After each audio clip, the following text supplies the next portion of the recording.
Okay, we're going to go ahead and check your skills practice for inverse property of multiplication. So go ahead and take a look at number 1. I have 1 over 5 times x equals 10. So inverse property of multiplication just says that I'm going to multiply by the reciprocal. So in this case, I'm going to multiply by the reciprocal of whatever is being done to x. So I'm going to look at the reciprocal of 1 over 5, and the reciprocal of 1 over 5 is 5 over 1. Okay, 5 over 1 over here.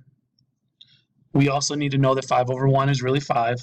So when I multiply by the reciprocal, these really equal 1. 1 times x gives me x. 5 over 1 is really 5. So really what I have here is I have 10 times 5. When I take 10 times 5, I get an answer of 50. Okay. Number 2, I have negative 2 over 3 times d, so equals 4.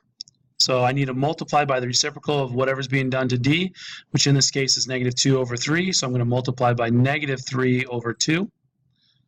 I'll multiply this side also by negative 3 over 2.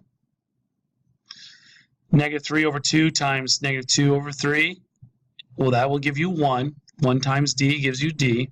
So now I'm left with d equals 4, and I'm going to write that as a fraction over 1, times negative 3 over 2.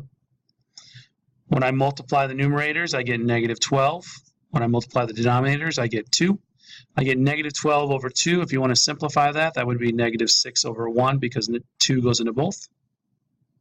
And then if I write that as a correct whole number, I would get an answer of negative 6. Number 3, we got 15 equals 5/3 n. Again, what's being done with the n is multiplying by 5/3, so I need to multiply by the reciprocal.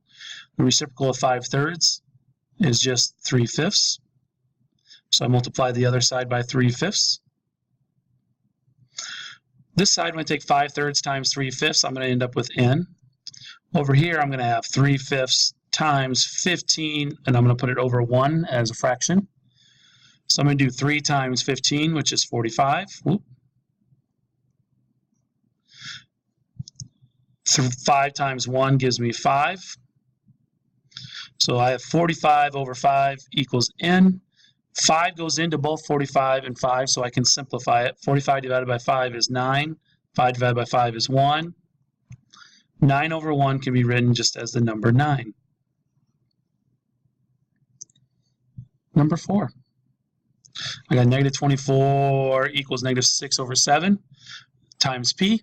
So what I need to do is multiply by the reciprocal here. The reciprocal of negative 6 over 7 is negative 7 over 6. So I'm going to multiply that side also by negative 7 over 6. When I take this times the reciprocal, negative 6 over 7 times negative 7 over 6 is 1. 1 times p gives me p. So over here I'm going to have negative 7 over 6 times negative 24 over 1. So I put that as a 1.